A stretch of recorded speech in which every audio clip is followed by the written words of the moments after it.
welcoming you or other people? I'm not sure. Please welcome me. I think I need it. Tell me. You're welcome here in this space. How are you? Well, I'm doing pretty well. And I have to say, this morning, I loved how you texted me and you told me the two things you're excited about today.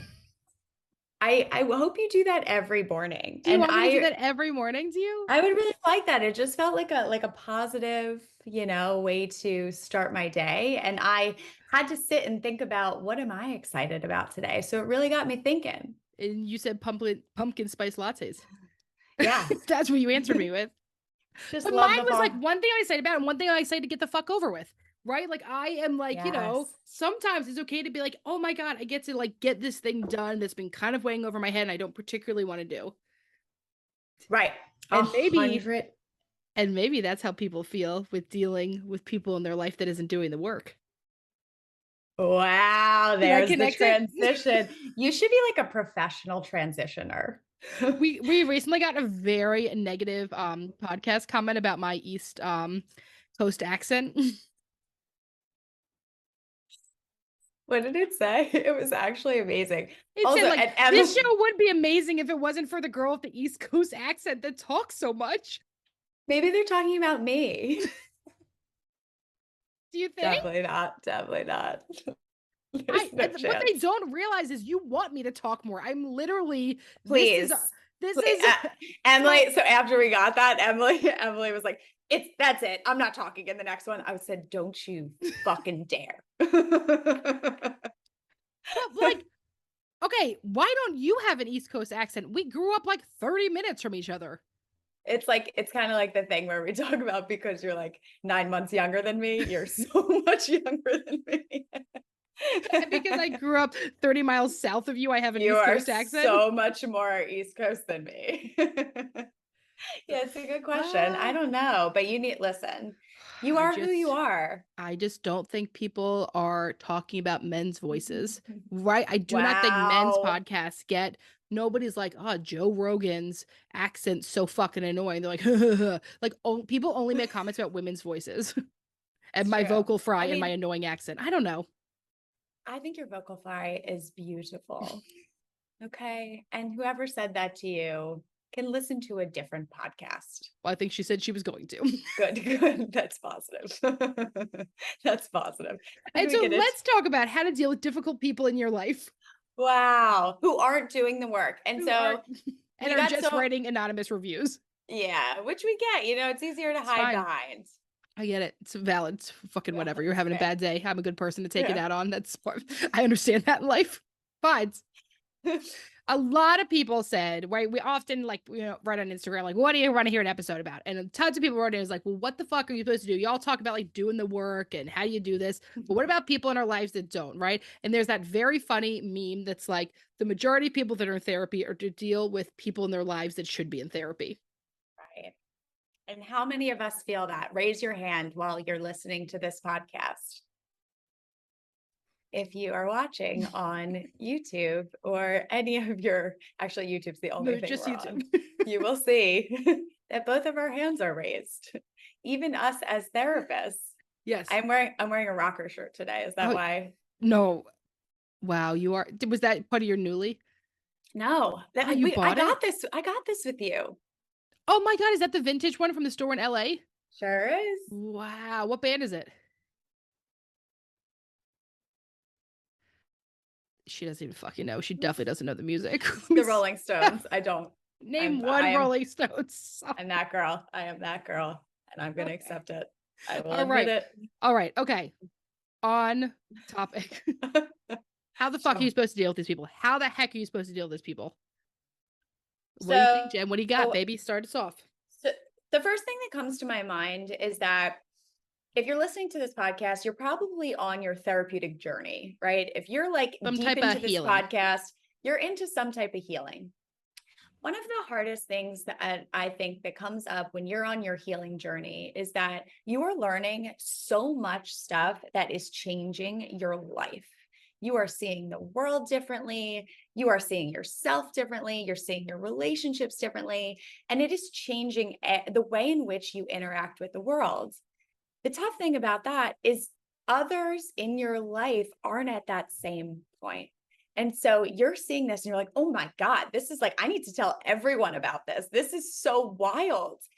But if other people in your life are not at the point in which they are able to hear this or take this in or go to therapy themselves, they're going to be resistant to that. And that can be so frustrating when you are learning something that is helping you tremendously. Mm.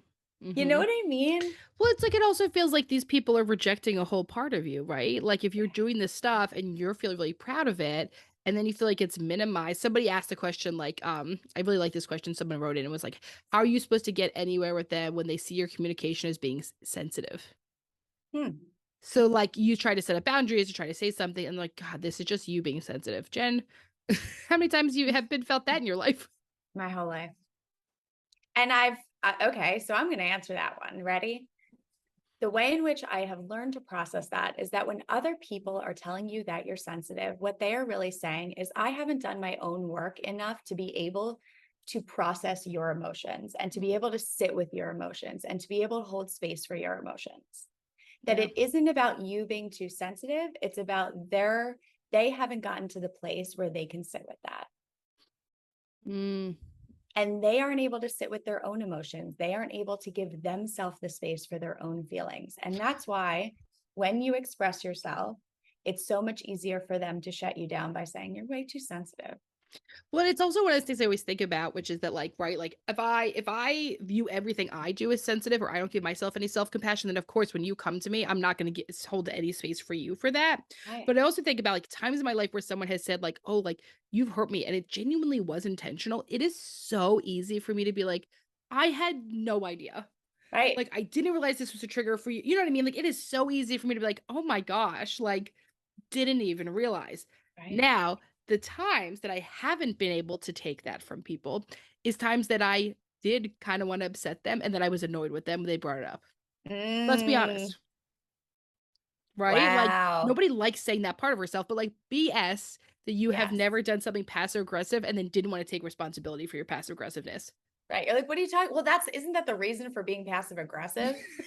The Is passivity. the passivity of it is that like the reason why you can be passive aggressive is because if someone comes to you and says, hey, why are you doing this? You could be like, what are you talking about? Right. Yeah.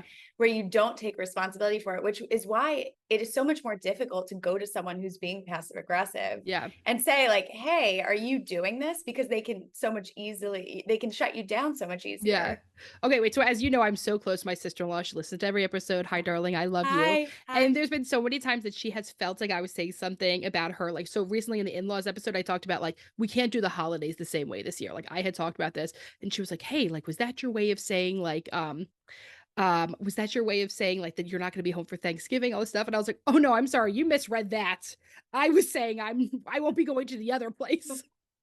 I actually will be there. I This was like, time "No, I will no, be no." with you. Yes, I was like, "No, no, you misread that. I will be home for all the holidays this year. I'm no longer driving," is what I was saying. Right. Right. It's But I good. think that like some and that's what I mean. So it was so easy for me to come at that and be like, "Oh no, no."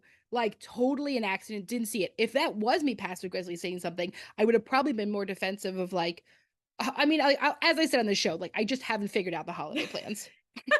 And I was like, no, no, no. Let me be clear. If you say that in any conversation, like as I said on the show, I will die. You would I would be the die. lamest thing ever. It would be so lame.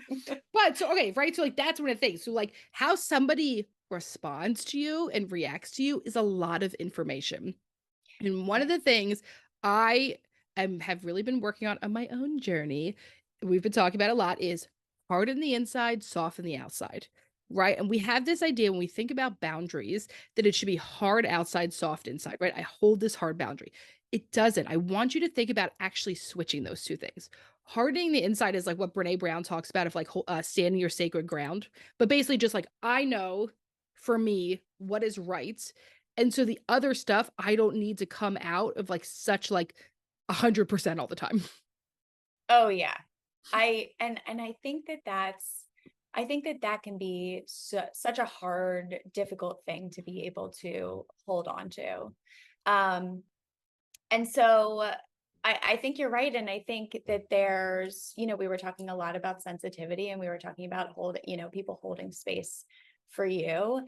And if they're unable to do that, I think we're so much quicker to get defensive in that. And when you get defensive, you're getting pulled into that to say like, oh, you're right, I am too sensitive, right? You're like almost by getting defensive, you're saying like, oh, is this true of me, right? As Mm, opposed to, I am allowed to have these sensitivities, I'm allowed to feel this way, and I can understand that that's not something that you're comfortable with, but it's not your job to change how you're feeling about it, right? Maybe your expression of that can change because the other person is unable to hold space for you. But I want you to really sit with that and process the fact that you're allowed to, just because someone else is having a challenging time holding space for you, does not mean that you cannot hold that space for yourself. And that's okay. something I want you to sit with. Okay. I have another good question somebody wrote in. How to respond to those who think they're doing the work, but not actually. I will say this. I don't think we get to define for other people what is their journey, right? So if somebody is, it might be that like, okay, we're thinking like your priorities are off. You should be working on this thing, not this thing. Like we don't get to do that. People deal with I have never done that before in my relationship. Never. really tell me how easy that was to never do that. Yeah. As a therapist, you see all of the things that in your partner that you're like, I think you could work on this, this, and this. And then Mhm. you finally get them into therapy. They go to therapy and they're like, oh, I talked about this. And you're like, shit. Yeah. You had so many other things to talk about. I mean, Yeah. and I say that to myself internally, but externally, I say, great, like good for you. Right. So I think that that's a piece of it. You Yeah. might have an idea of things that you want certain people in your life to work on. That can take time. Like it can take a lot of time for them to get there. If you think about your own therapeutic journey, think about when you started therapy or when you started kind of looking into yourself, and then maybe where you are now and how much time it took to get you to the place that you are. I think when you are so kind of engrossed in your own journey, you forget how long it took you to get there. And when you see someone else doing it, you're like, okay, well, hurry up, like get to this place. I want you to get there. Ooh, that is such a great point. The like, the speed we want for other people, especially if I mean, I hear this a ton in heterosexual relationships of like, I've been doing this work for 5 years. My partner is just starting to do this work. And like, but I'm like so over it, right? Like, well, like, we don't get to decide the speed of things. Yeah. But what we do get to decide is like how we navigate that, how Yeah. we handle it, how we hold on to ourselves. I mean, so many people wrote in questions, how do I get through to them? Sometimes you can't. Sometimes you just set boundaries for yourself and say, like, this person is truly not going to work on their relationship with drinking. And so, does that mean I don't drink with them? Does that mean I say something? Does that mean I let them know I'm uncomfortable with it? Right? Like, how am I going to handle this part of my responsibility? Right? Like, sometimes it's really not about the other person because we don't get choice there. And I think that's something to ask yourself. Like if you find yourself really stuck in that, if you're like, whoa, my partner's just starting this and I want them to speed up, what is going on for you? Right? Mm, Like, what is challenging about that for you? Um, what is it leading to in your relationship? If this is your romantic relationship or any friendship, whatever relationship with your family, what is that? Is that leading to disconnection? Is that leading to you being unattracted to that? Whatever it is, I would ask, try to turn inward and saying, what is this doing within our relationship? How is this affecting how I'm seeing my partner, how I'm seeing this person? Um, and then go from there. Cause I think so often we turn outward and say, well, hurry up, hurry up, hurry up, as opposed to turn inward and say, well, what is this doing to me? yeah. Or like, what am I struggling with in this? Our couples therapist says to us is everyone gets a voice, not everyone gets their way. So you Love can her. say stuff, doesn't mean you're coming out with your way done, right? Like, Okay. but that's the point is also like, you shouldn't get your way all the time. If you get your way all the fucking time, you're gonna be entitled, right? Right. Like, it's the ability to sit here and say, like, you know what? I got to speak my piece. Maybe nothing came from it, but I know that I spoke up and I did my thing. And And that's I just sometimes all we can do. Right. And my partner heard me, right? That's I think what happens is that your partner can hear you, but also make the same decision, Yeah. right? Like your partner can really hear what you're saying and validate the fact that this might be frustrating for you, but still be on their own journey Yeah. and making decisions for themselves. Just because they hear you doesn't mean you get to control their decisions. Somebody said people that claim they are but are showing no signs of improvement after several years. I guess then you have to decide what you do with that, right? Like something Yeah, my yeah. couples therapist says is that, like, she says to my husband, Emily doesn't care about the process. She cares about the outcome. So it's right. It's like you keep telling me about like the process, but if there's no outcome from it, what does that do? Yes. Right? Like it's a lot of words and it's not a lot of Mm, action. And so it's true. People that claim they're showing no signs, people that claim they are, but they're showing no signs of improvement after several years, then you have to say to yourself, maybe this doesn't work for me. yeah. Maybe their way of growth is actually not the outcome that I'm looking for. And I have to navigate this in a different way. And And that's also not about them not doing the work. They're doing the work in their way, maybe. And still, maybe that doesn't work for you. And maybe it takes a conversation, right? Where you might be, I'm assuming, because that's our only option in this situation, that you might be stuck in the, okay, well, you say you're doing the work. I don't see you doing there. Well, why don't you clarify what that means to you, right? What would change in your relationship if you felt like they were doing the work? Because they Yeah. might have a completely different definition of what that looks like, right? They might see changes within themselves, within the relationship, whereas your definition of change is very different. And so I think having the conversation around what that looks like for you is, and really clarifying it is really important so that you can communicate and you can come together on what that might look like for the two of you.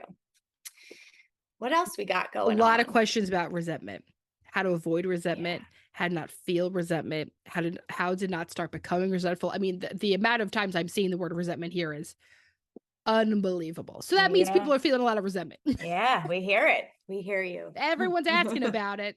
That's when we got summed it up, Okay. right? And our favorite thing, if you listen to us a lot, we apologize because we say this all the time. One of our favorite things to say when someone says, how do I not feel this? Is that you gotta feel it. What do we And say? there's no What, stopping it. what was our new tagline? I keep Fucking forgetting feel it. it. Fuck it, feel it. They're definitely not going to let us put that on anything.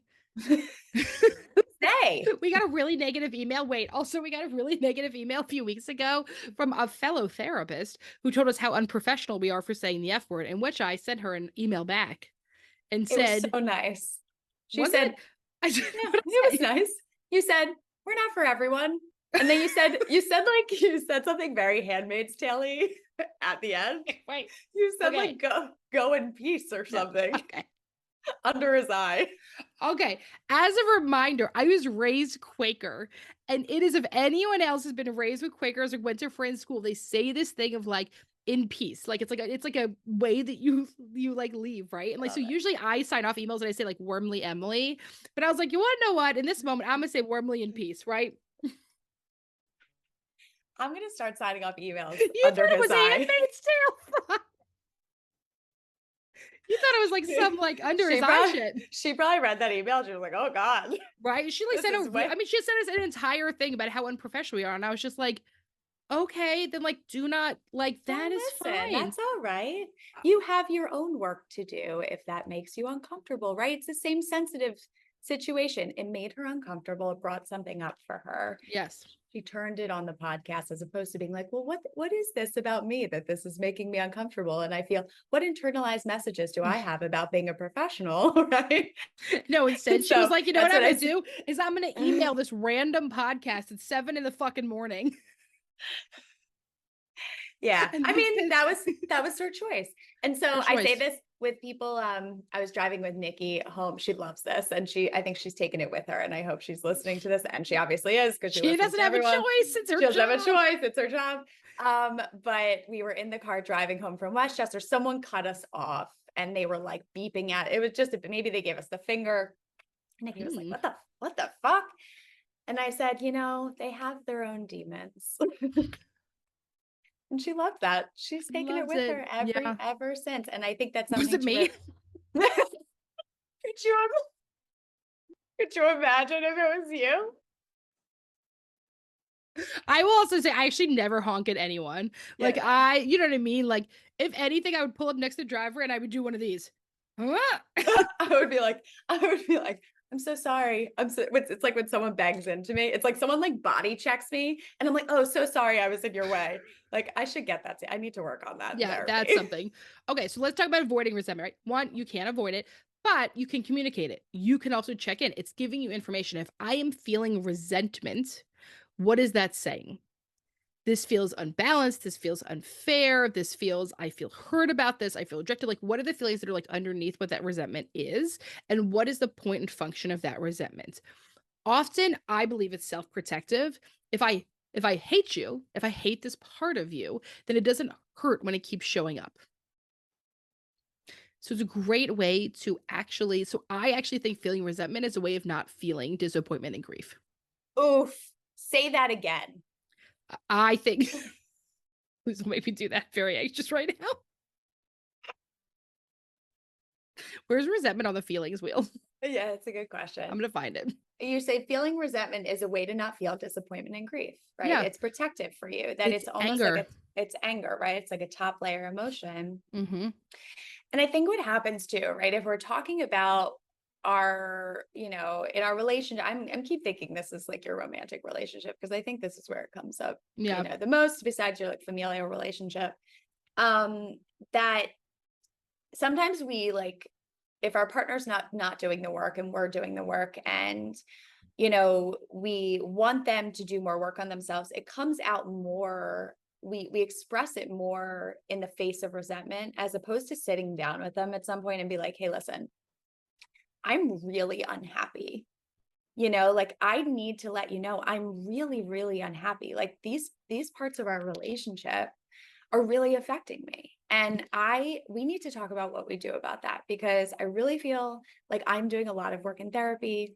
I understand that maybe therapy is uncomfortable for you, but let's talk about, do we go to couples therapy? Or is there anything else that you can do, whether it's read or something where we can get on the same page? Because how we are right now is not working for me. And I think so often, instead of sitting them down and really holding them accountable, that will react to them in the heat of anger or the heat Mm, of resentment and say, well, you need to go to fucking therapy. yeah. Right. And they're like, I'm not going to fucking therapy. Right. It gets pulled into your arguments as opposed to you really sitting down, being really serious and stern with them and saying, this is really important to me. And it's really important to our relationship. Or here's what I hear from people through all these questions. I am desperate for people in my life to show up. I'm desperate for people in my life to have depth and good relationships, right? What I'm hearing all these people say is, I don't want to cut off family members, right? I feel like there is this thing, like, and we talked about it before, like, hey, man, like, if shit's abusive, fucking cut it, right? Like, if stuff is incredibly unhealthy for you, you cut it. No shame, right? Like, do whatever you need to do to take care of yourself. But what I hear from most people is like, I do not want to cut off. I don't want to lose people in my life. I love my family. I love my partner. I want to make this work. But what if I'm the only one doing it? Yeah. And here's what we talk about is that here's the cool news is two people to set a dynamic, one person to change it, baby. You're that person listening. You're turning into like a sports announcer. Do, do, do, do. Okay, so all right, so we'll do two parts here. I just wanted to make sure. We clearly don't watch sports. Okay, really, I what don't know was what the that. I don't the know. noise I made? Do-do-do-do-do-do. Is that is that football? Isn't your cat named after the NFL? I'm sorry. What? I thought Nelly? Nelly was Nelly for NFL. Didn't you talk about that? Did What? I make the entire thing up? Do you think I love football? No, I thought Bill did maybe. No. Did I make that entire thing up? Because I'm pretty sure I've told every Did person you? Nelly's. Okay, wait. Tell me just to backtrack. Where would that come from with the NFL? Is it just the beginning? I just Okay, I don't feel like I made that up. 1,000% you made that up. Okay. But we can go with that. Yes, Nelly is named after the NFL. I love football. It is my favorite sport. I used to I play can't contain football. myself. The fuck? Okay, Did I make that up? yeah, I think you might have. Also, speaking of, I'm sorry to get us off topic. Emmalee got a new addition to her family. We'll do it in part 2. We'll show him. Oh, Show her. I got a dog. I got a new dog. She's a puppy. and And she's so cute. Dolly Parton. Yeah, We'll show Yeah. her in part 2. Okay, Okay. I'll show her part 2. Okay. Okay. She was sleeping right now, so I didn't want to bring her up, right? Right, Okay. right, fair. We're going back. Sorry. All right. How to continue a relationship with my mom who won't respect my boundaries around diet culture topics and constantly bring up that I'm not pregnant yet. So it sounds like you have set small boundaries. Please don't talk to me about that, right? You might have to elevate that boundary and say, Mom, every time you bring that up, I'm going to physically walk out of this room. I'm going to leave. I'm going to end our time. Right? Done. Yes. The other thing you might have to say is there will be people in your life that no matter how many boundaries you set, still do not give a shit. Mm-hmm. And still cannot. Whether they are hyper fixated on something, right? So there's also the other thing is constantly bring up the fact that I'm not pregnant. I was married in 2019. Like, yeah, it's your life. You don't have to fucking get pregnant now, Okay. ever. If you do, whatever. Right? So you might have to set like a really hard boundary. Like, I'm actually going to physically remove myself from this conversation. I'm going to leave the house. I'm going to end our time together. You can do something like that. Or something that we also have to say is, how do we navigate saying, you're doing it again, aren't you? Here we go. Tried, Mom. What do I do now? Right? Like, literally, right? Like, tell me. And Mom, I've tried to ask you in every way. What's what happening? else? What else can I do? Babe? Yeah. What's going on here? Right? Like, because something's not connecting. Yeah. And it makes me want to pull my hair out and I don't know what to do. And I love you and I want this to work, but I think I have to leave the house. Right. That's what I was going to say, is that I think those two things can be connected, right? Where you could be like, Mom, listen, you're doing it again. I need to let you know that, because I've tried to set this boundary so many times, because it keeps happening, I just got to walk out of the house. I really need to take care of myself because this boundary is not being respected. Yeah. And you're right. There will be people in your life who continue to push your boundaries over and over and over and over again. And I think that can be so challenging. And I think alongside that, something that I think is really important is checking in with yourself when that's happening and saying, okay, how do I manage my own emotional response to this because it keeps happening and my boundaries aren't being respected? Because I think sometimes the only way you can calmly say, Mom, what's going on with, I've said this over and over, is your ability to regulate your own emotions during that time. And so I think figuring out, what does that look like when this happens again? I think prepping for it, right? To know if your mom if you set boundaries over and over again and it's not being respected, shit's going to keep happening. It's not. It's going to keep happening. There's no magical sauce here, baby. Because mom isn't doing her own work, right? And that's the point of this. Mom's not doing her own work. And so you got to prep for this. It's going to keep happening, right? Your boundaries might not be being respected. Maybe because mom hasn't done her own work. Her boundaries were never respected. She believes that she can push her own, feelings onto you because someone pushed their own feelings onto her. Exactly. And so it's continuing to be perpetuated, but you get to break that cycle and you get to say, I'm walking out now, right? I'm not going to do this anymore. Listen, maybe I can't talk to you as much because my boundaries aren't being respected. And then you go from there. But I think prep for it, right? When people continue to do the same thing and they're not doing the work to change it or they don't acknowledge it, you kind of have to expect that it's going to keep happening. Yeah. Okay. So somebody said, so this is probably not the same person, but I think that the question goes well together. How do I not want to pull my hair out every time we interact? If you want to pull your hair out every time you interact with someone, you're going to need to take a little break from that relationship. Because one, is this hurting you to be with them? What is this doing to your mental health? What is the repercussions to you? Also, if I was in a relationship with someone and every time they're with me when they pull their hair out, I would be like, don't be in a relationship with me. I don't want you to feel that way about me either. Right? So if it is that much of a trigger, you can de-escalate when you are that triggered up. Right? So we have to find a way to, one, how do you take a break when you're that triggered? How do you time out yourself? If you feel that thing of oh my God, I can't take this, I'm freaking out, I'm going to go to the bathroom, remove yourself. This is when you do your fake cigarette break. Took up smoking, gotta go. Um, Took up smoking. Just a gotta go, side right? note, took up Anything, smoking. right? Like I gotta go outside. I'm feeling right, like I can feel myself like getting like a little bit It's hot in overwhelmed. here. It's It's really hot in hot in here. here. Need a break. Yes. Go outside and say to yourself, okay, what is coming up for me right now? I'm so mad at that other person, but what's the feeling? Besides the anger and rage I'm feeling towards them that makes me want to hurt myself and pull my hair out, what is actually the emotion that's coming up for me? You're going to de escalate yourself. You're going to regulate your feelings.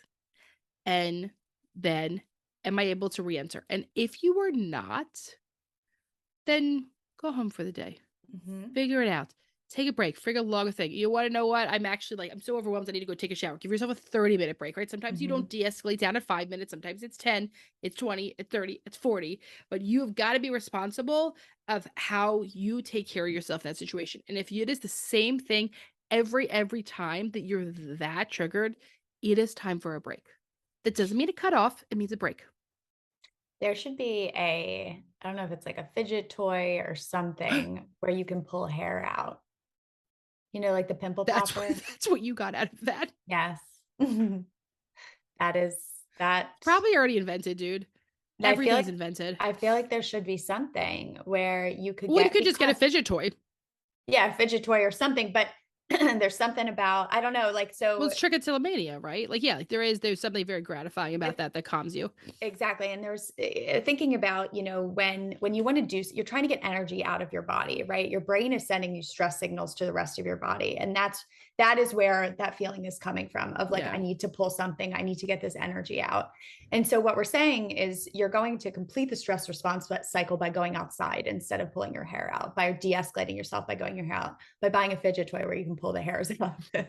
Right. So like we're trying to help you de-escalate or find a way to complete that stress response cycle in a different way, in a Yeah. way that feels healthier for you and a way that feels like you have a little bit more control over. And so as opposed to just having to sit with it, right? When you have that, when you're sitting with that energy in your body, it can be really hard to sit there. Hmm. And so finding ways to regulate that can be hard, but it might mean taking yourself out of the situation. So yeah, that's where my fidget toy idea came from. It's really good. All Thank right. you. In part two, Jen talks about trademarking her fidget toy. Okay. We're gonna do Dear Em and Jen, and then we're gonna do a part two with this so we can get Yeah, through the rest of this and get deeper into this. Okay. Are you ready for Dear Em and Jen? I'm so ready. Dear Em and Jen, this may be a strange question. Dot dot dot. I know you have a ton of clinicians who listen and a lot of clinicians in training, like myself. Yay! Welcome to the field. I'm wondering if you have ever done a podcast or considered doing one on how families of new therapists or training therapists deal, or how we should deal with them. LOL. For reference, my husband the other day asked me to not use him or our relationship as a pet project for school. I'm only one third of the way through my MA and have never once suggested doing so. The only assessments I've made about anyone have been myself. As you've said, grad school is the most expensive therapy you can get. So true. I'm wondering if this is a common issue. Thanks. P.S. Maybe obvious, but I love your show. Yeah, I thank didn't have to say the P.S., but I did. you. That one was probably for us, but I still said it out loud. Okay. Listen, I can understand why that could be triggering for your partner. Let's Yeah, be honest, right? Like, I mean, how many times, Jen, how many times have you been in an interaction with someone and they've been like, are you therapizing me right now? And every day of my life. I'm like, your husband does that to you I'm like, Literally every day. I'm like, no, I'm not doing that right now. Like, I'm too busy being angry and being not contained. See, like I, on the other hand, am too busy therapizing them. So that's where we're drastically different, right? Okay, so which from the Emmalee to Jen spectrum, where do you land? There should be an Emmalee to There should Jen be. spectrum. I love that. Right? Like Emmalee is like, I'm too busy being uncontained in my own feelings. I am all like intellectual. Jen What's is going on for intellectualizing. you?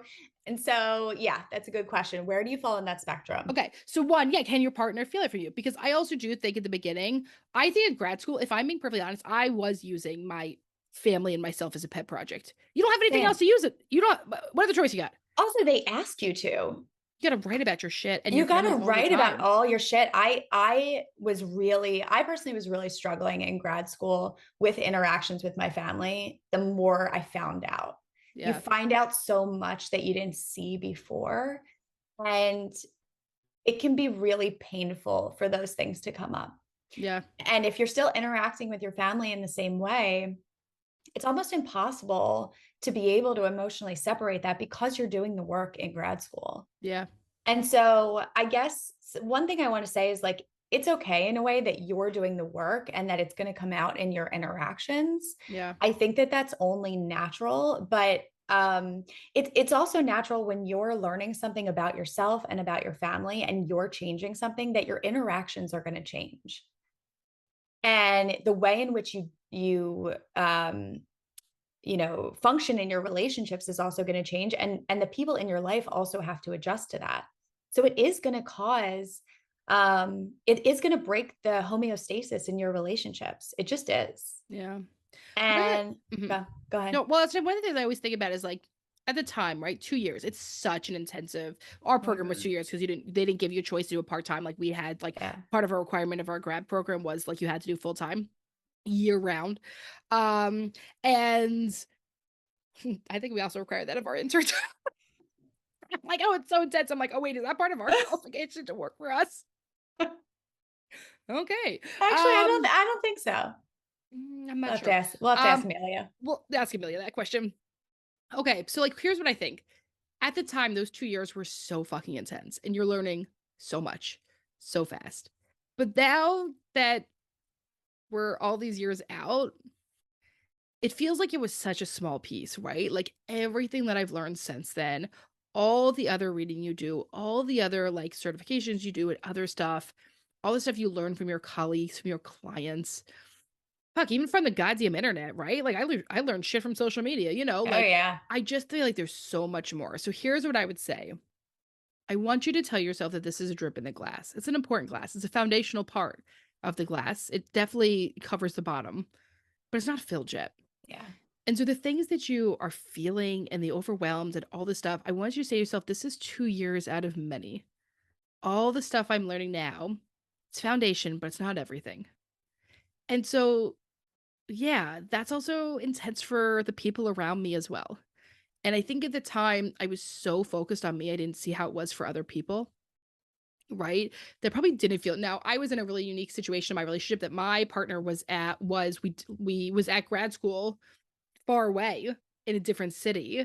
And so we like talked very little during grad school. I mean, if you remember, like, I feel Yeah. like when I was presenting my thesis and he was doing his, like, we didn't talk for like a month. We were both so busy.